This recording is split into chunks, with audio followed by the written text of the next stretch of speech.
रमता राम जपो रे प्राणी, अब तो सुन ले राम कहानी।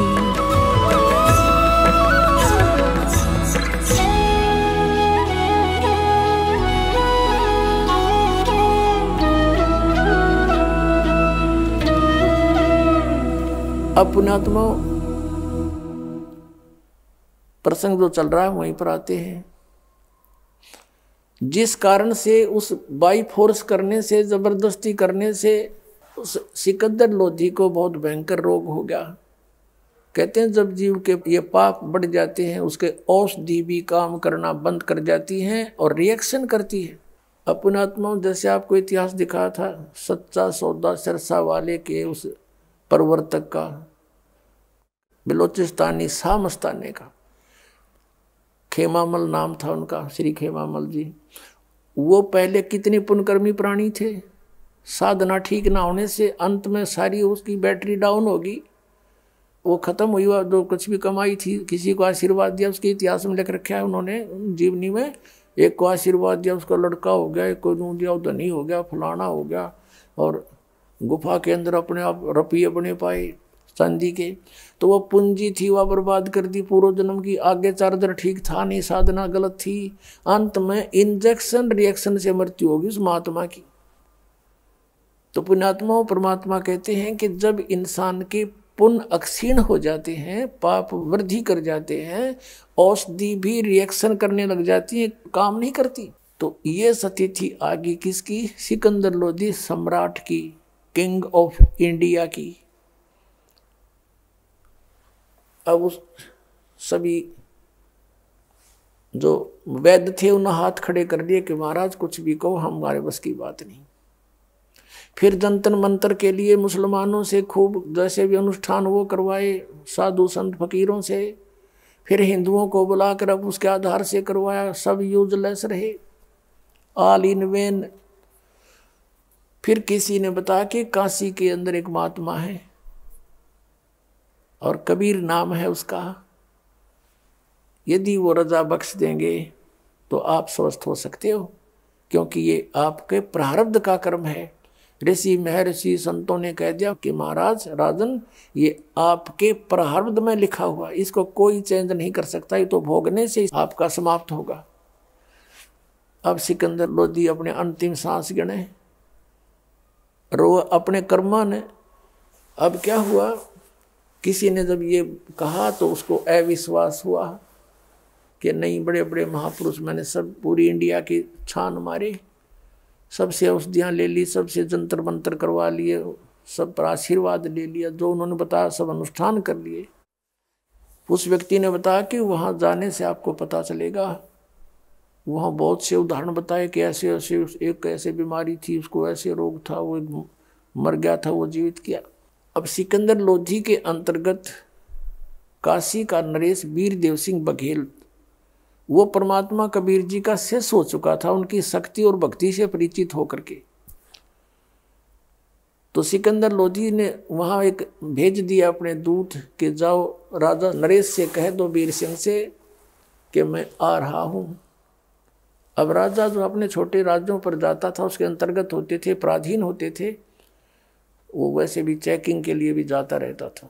तो वीरदेव सिंह बघेल ने, काशी के नरेश ने पूरा रेस्टोरेंट, उसका जो रेस्ट हाउस था, पूरा सजा दिया। जो ही सिकंदर लोधी हाथी पर विराजमान थे, साथ में हजारों की संख्या में सैनिक थे, सबके खाने का व्यवस्था कर दी और सिकंदर लोधी के सामने मेज के ऊपर फल फ्रूट सब कुछ लगा दिए। अब सिकंदर लोधी बैठा बैठा देख रहा, कुछ खा नहीं सकता। वीर सिंह ने करबद्ध होकर कहा, राजन अपने नाश्ता ग्रहण करो। तब कहा कि वीर सिंह, मैं तेरी जो अतिथि सेवा से प्रसन्न हूँ, लेकिन मैं खा नहीं सकता। यूं कहकर आंखों में आंसू भर आए। तो वीरदेव सिंह बघेल ने पूछा, क्या कारण है राजन? कि ऐसे ऐसे मुझे बहुत भयंकर रोग है, सब जगह औषधि करवा ली, सब संतों महात्माओं से मिल लिया। मैंने सुना है यहाँ कोई कबीर नामक महात्मा है, आप जानते हो? सुना है कि वो बहुत अच्छे पहुँचे हुए हैं। अब ये कहते ही वीरदेव सिंह बघेल की आंखों में आंसू आ गए। वो किस लिए आ गए कि ये मुसलमान अहंकारी राजा है और परमात्मा जो चाहे सो कर देंगे, वो तो समर्थ शक्ति है। और अभिमान युक्त व्यक्ति पर परमात्मा कभी रजा नहीं बख्शेंगे और ये यहां से भी हताश होकर जाएगा। देख कैसा दुर्भाग्य इसका। फिर भी उसने बताया कि जी बड़े महापुरुष हैं और राजन आप सही ठिकाने आगे हो और यदि वो रजा बख्श देंगे तो आपके ये रोग नहीं रहेगा। यहाँ मेरे सामने बहुत सैकड़ों प्रमाण है ऐसे ऐसे। अब सिकंदर लोधी के कुछ किरण दिखाई दी आशा की, कहा कि जल्दी बुलाओ उनको। सिकंदर लोधी ने वीरदेव सिंह से कहा कि उस महात्मा को शीघ्र बुला कर लाओ। अब वीरदेव सिंह बघेल स्तब्ध हो गया। आज्ञा का पालन ना करूं तो राजा रुष्ट है, ये रुष्ट होगा, ना जाने के सजा देगा मुझे। और यदि मैं परमात्मा को बुलाने जाऊं गुरु को तो मेरा नाश हो गया भक्ति का, मेरे जैसा नालायक नहीं। अब उसने कहा भगवान दो पाटों के बीच आपका दास फंस गया, कुछ सद्बुद्धि दो मोको। तो प्रेरणा की परमात्मा ने। वीरदेव सिंह बघेल ने कहा कि राजन जो आज्ञा आपका शिरोधार्य है, जो हुक्म है आपका, लेकिन मैंने सत्संग में सुना है परमात्मा से कि साधु संतों को बाय ऑर्डर नहीं बुलाना चाहिए, उनके पास स्वयं जाकर के नतमस्तक होकर के याचना करनी चाहिए, तब वो रजा बख्शते हैं।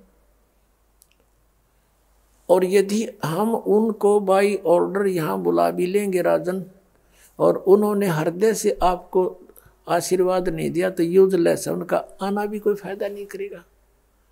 अब कहते मरता क्या नहीं करता। सिकंदर लोधी ने कहा कि ठीक है यहाँ मत बुलाना, मैं चलूंगा, जहाँ 800 किलोमीटर आ गया हूँ और चल पड़ूंगा, जहाँ कहो चलो चलते हैं। शाम यानी आफ्टरनून हो गई थी, शाम का समय था, यानी 3-4 बजे सी।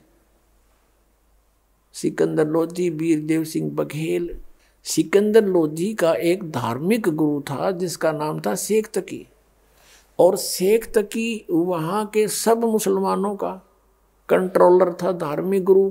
क्योंकि हम धार्मिक नेता से सदा जुड़े रहे हैं, राजा हमारे लिए सेकंड रहा है, इसलिए राजा लोगों की एक राजनीति होती थी, वो उसी को पकड़ देते थे, उस धर्म नेता को अपने साथ रखते थे और उसकी खूब सेवा पानी और खूब चमचागिरी करते, ताकि ये सब प्रजा को हमारे साथ रखेगा। वो भी साथ गया था। वहां से सिकंदर लोधी से कहा वीरदेव सिंह ने कि इस समय वो कबीर परमेश्वर जी अपने गुरु रामानंद जी ब्राह्मण पंडित रामानंद जी के आश्रम में आरती के लिए आते हैं, शाम को वहां चलते हैं, इसमें वहां मिलेंगे वो।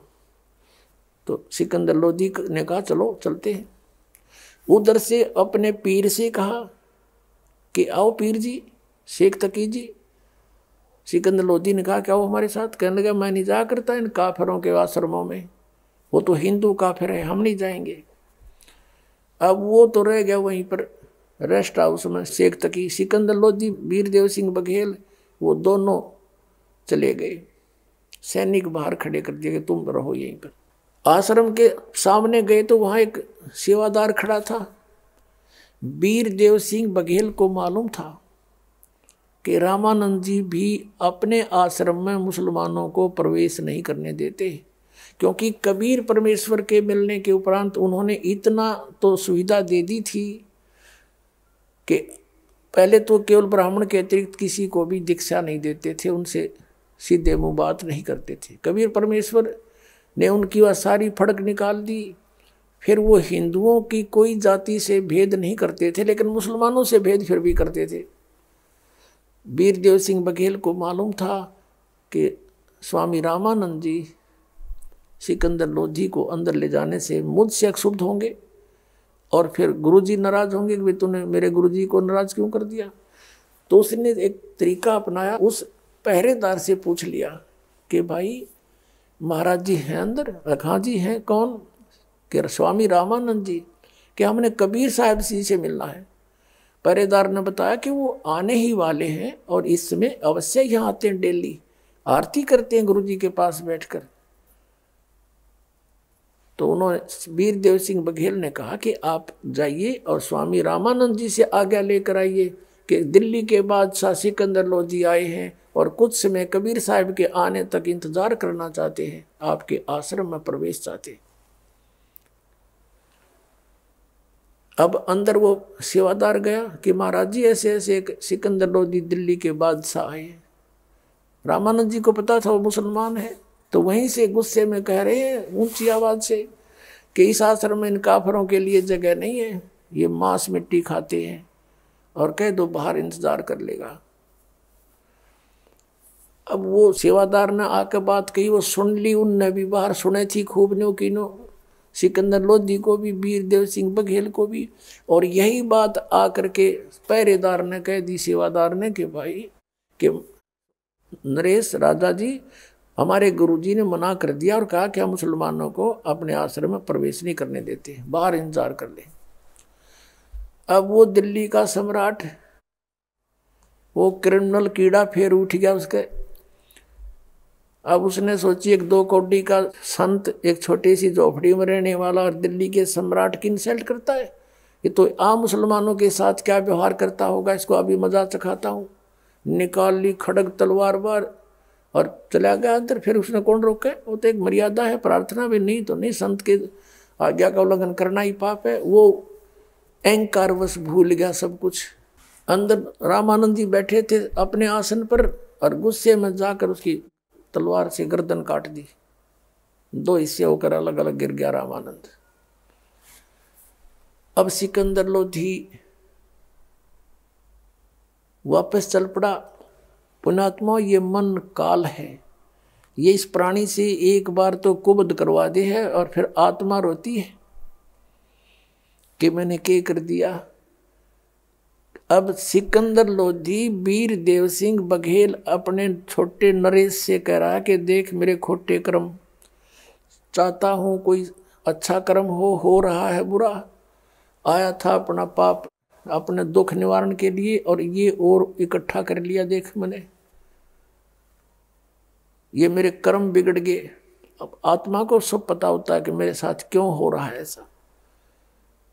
अब चल भाई वीर सिंह, मैंने तो दुख भोगना ही पड़ेगा, क्योंकि अब कबीर साहब के गुरुजी की हत्या कर दी, अब वो मुझे आशीर्वाद दे ही नहीं सकते, बद्दुआ और देंगे, चल तू भाई खिसक यहाँ से चलते।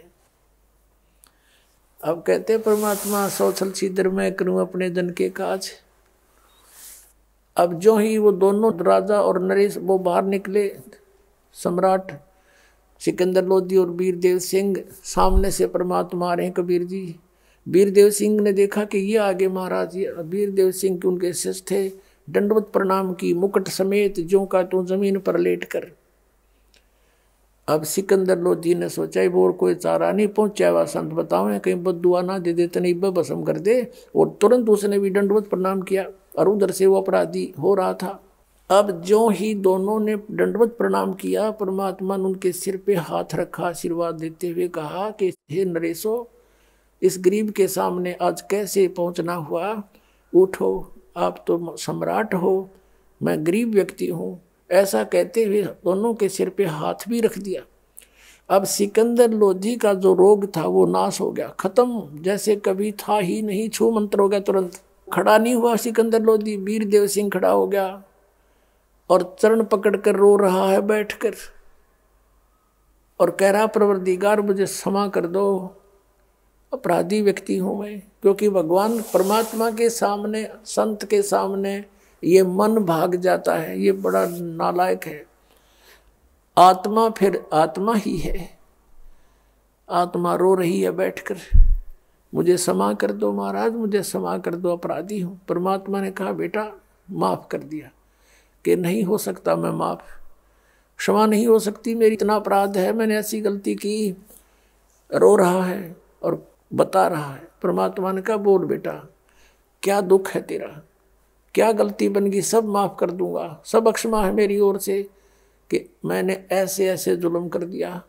सब कहानी बता दी रोते रोते कि मैं दुखी था, सब जगह जंतर मंतर मैंने करा लिए, सब औषधि ले ली, कोई राहत नहीं मिली। आपकी कृपा से, आपके आशीर्वाद से ये दास स्वस्थ हो गया। हे भगवान, अब मैंने एक अपराध कर दिया, अब मुझे डर लग रहा कि आप मुझे बद्दुआ दोगे, मुझे श्राप दोगे, मैं फिर गल जाऊंगा, मुझे क्षमा कर दो। और मैंने ऐसे आपके आश्रम में आपके इंतजार के लिए प्रवेश चाहा था, लेकिन स्वामी जी ने मुझे अभद्र तरीके से डील किया, जिस कारण से मैंने उनकी हत्या कर दी, मुझे माफ कर दो। परमात्मा बोले, सिकंदर लोधी, तेरा दोष नहीं है, मुझे मालूम था कि इनकी मृत्यु आपसे होनी है और वो हो गया। अब इसमें किस झगड़े की बात रहेगी? आपके हाथ से इसकी मृत्यु लिखी हुई थी, और चलो उठो। क्योंकि उन्होंने तो देखे थे ड्रामे सिकंदर लोधी ने कि थोड़ी सी बात पर कोई ये शेख तक ये बॉर्डर करवा दे, हिंदू मुसलमानों ने मरवा के कटवा दे। यदि से जालमों से पाला पड़ा था, जिनको संत महात्मा मान रहा था, और वो संत जिसके गुरुजी का शीश काट दिया, और फिर भी इन्हों कहा कोई बात नहीं, ये तो आपसे हाथों से ही होना था, इसका इसमें क्या चिंता का विषय है, आ जाओ। मत जाना राजन, अंतिम संस्कार करा के जाना, नहीं तो लोग आपको बहुत धिक्कारेंगे। अब राजा पीछे पीछे, कबीर साहब आगे आगे, दोनों नरेश अंदर गए। कबीर जी जब अंदर पहुंचे आश्रम में, 5-7 भगत थे, रो रहे हैं, और कबीर जी को देखते ही कि ऐसे ऐसे सिकंदर लोधी ने जुल्म कर दिया, अपने गुरुदेव का शीश पकड़ कोई बात की आके काट दिया। अब इतने में सिकंदर लोधी पीछे पीछे आ गया। उसको देखकर वो चेले चपटे तो डर गए, अग्यू फिर आ गया भाई। तब परमात्मा ने कहा कि भाई बात सुनो, बात ने बढ़ाया नहीं करते। कौन किसने मारा है? ये इनका संस्कार था, इन्हीं के हाथों से इनकी मृत्यु थी। आप दिखा लो किसी ज्योतिषी से। स्वामी जी की आयु इबिस्ता आज्ञा नहीं थी, ये एंड था इनका। और हो गया आ गया, बात क्यों बढ़ाओ, कोई बात नहीं, और शांत रहो। अब वो बात अभी बाहर फैली नहीं थी, नहीं तो आग लग जाती वहां पर कि मुसलमान ने हिंदू महात्मा काट दिया, दुनिया को विघ्न हो जाता, मुसलमान हिंदू का ऐसा बुरा नाश हो जाता। परमात्मा ने ऐसा छाला सा बैठा दिया वहां पर। अब मालिक ने सोचा ये लड़के मरेंगे, हिंदू और मुसलमान, एक महात्मा के कारण लाखों मरेंगे आपस में कटकाई में। तब उस परमेश्वर ने दया आई, दंडवत प्रणाम की परमात्मा ने एक लीला करते हुए अपने गुरुदेव के, और कहा उठो महात्मा जी, आरती का समय हो गया है गुरुदेव, और देखो दिल्ली के बादशाह आए हैं आपके दर्शनार्थ, इनको आशीर्वाद दो, बहुत दूर से चल कर आए। अब यूं कहा ही था, वो धड़ अलग पड़ा था, शीश अलग पड़ा था, दोनों पर कपड़े डाल रखे थे, और उधर से ब्लड बह रहा था, उस जमीन में फैला हुआ था। अब वो शीश वहां से उठा और रामानंद की धड़ पर लगा, और रामानंद जी यूं बैठ गए। अब सामने फिर देखा सिकंदर लोधी के, उसके माथे पे फिर चौड़ी पड़ गई, क्योंकि स्वभाव जीव का। फिर इतने में कबीर साहब बोल पड़े कि महाराज प्रणाम हो। उन्हें देखा कि कुछ ये तो बात कुछ और है। तब अपना शव का जो निकला हुआ देखा, वो मटेरियल शरीर का ब्लड, तब उसमें क्या था कि रामानंद जी के शरीर से एक धारा रक्त की निकली हुई थी, जमीन पर फैली थी, एक धारा दूध की। तब रामानंद जी नीचे देखा तो वो भूल गया विषय को, और कहा कि हे परमात्मा, कबीर जी को परमात्मा कहते थे, भले ही परमेश्वर कबीर जी ने उनको आदेश दे दिया था कि आप मुझे एज ए तो ना पीपल ट्रीट करना, डिसिपल ट्रीट करना, मुझे शेष की तरह व्यवहार करना, नहीं तो बात बिगड़ जाएगी। कलयुग में आने वाले समय में लोग कहेंगे कबीर जी का कौन सा गुरु था, ये नकली गुरु, और फिर बर्बाद कर देंगे भक्तों को। तो इसी आधार से वो गुरु तो अवश्य बने हुए थे, लेकिन कबीर जी को परमात्मा शब्द से संबोधित किया करते थे। कहा कि परमात्मा, ये मेरे शरीर से आधा दूध आधा रक्त कैसे निकला? या तो ब्लड निकले या दूध निकले, जब मैं पवित्र हो गया हूं तब परमात्मा कबीर जी ने कहा कि स्वामी जी, पहले आप एक ब्राह्मण वर्ग से प्यार करते थे, अन्य जातियों से नफरत किया करते थे। वो तो आपने दया बख्श दी अपने बच्चों पर। जब से इस दास जुल्हाए को शरण में लिया है तो सभी जातियों को आप एक दृष्टि से देख रहे हो। अभी भी आप में कमजोरी है। आप मुसलमानों को दूसरा मानते हो, इनको नीच समझते हो। आपके मन में नफरत की आग अब भी जल रही है, जिस कारण से आप अभी 50-50 हुए हो। अब 50% अब भी आप मलिन हो, जिस कारण से अभी रक्त शेष रह रहा आपके अंदर। हम एक पिता की संतान हो, सतलोक से आए हो तुम सब मेरे बच्चे। 1.5-2 घंटा तक परमात्मा ने प्रवचन किया वहां पर। रामानंद खड़े हुए, 150 वर्ष के हो गए थे लगभग रामानंद जी, उसमें मतलब अच्छी आयु होगी थी। और खड़े हुए, खड़े होकर के और सिकंदर लोधी को सीने से लगा लिया कि बेटा माफ करना, आज मेरी बुद्धि साफ होगी। मैं दुष्ट आत्मा था, मैं सचमुच मुसलमानों से नफरत करता था। आज इस परमात्मा ने, ये अल्लाह आए हैं, ये खुदा है खुद, इसने आज मेरी वह कमजोरी भी निकाल दी, यह दुष्टता भी आज एंड कर दिया। ये सारी लीला लगता है इन्हीं की थी। अब कहते हैं संत न होते जगत में तो जड़ मरता संसार। अगर वो परमात्मा वहाँ उस रामानंद की आयु ना बढ़ाते, वो तो मरना ही था, काल ने नाश कराना ही था। तो वहाँ हिंदू और मुसलमानों की आग लग जानी थी, कई हजार व्यक्ति मर जाते। उस आग को बुझाया, रामानंद जी की आयु बढ़ाई कि भक्ति कर्मात्मा डट के तू। अब इस दृश्य को देखकर सिकंदर लोधी गदगद हो गया। अपना रोग नाश और अपने हाथ से काटे हुए को जीवित कर दिया।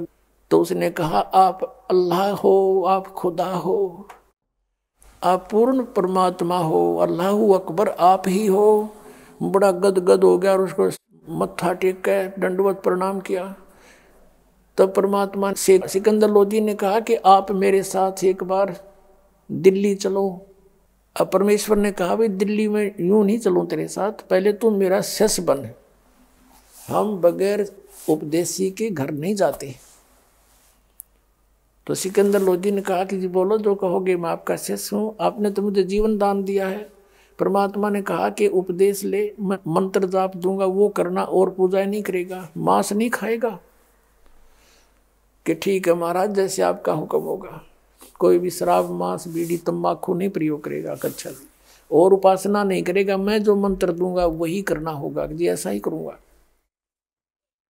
और आपके शासन में जीव हत्या बंद करवा दे। जैसे गायें कटती हैं, बकरे मुर्गे काटे जाते हैं, इनको बंद करवा दे। अब सिकंदर लोधी ने कहा प्रभु ये तो मेरे बस की बात नहीं, बाकी कोशिश करके देख लूंगा। बाकी जैसे आपका आज्ञा है कि मैं नहीं खाऊंगा। परमात्मा बोला चल भाई ठीक है, मेरी मर्यादा में रहना, मैं तेरे साथ दिल्ली चलूंगा। सिकंदर लोधी ने ये सोचा था, इतना निर्मल वचन बोलते हैं ये, वहाँ हिंदू और मुसलमानों के रोज झगड़े रहते हैं, और महात्मा को ले जाऊंगा, इनका सत्संग करवाऊंगा और इनके वचनों से सब एक हो जाएंगे, आपसी दंगे मिटेंगे। ये सोचकर उन्होंने हमको दिल्ली आने का निमंत्रण किया और मेरे साथ चलो भगवान। परमात्मा ने स्वीकार किया। क्या चलेंगे, क्यों, वहाँ भी कई काटे ही काटने थे।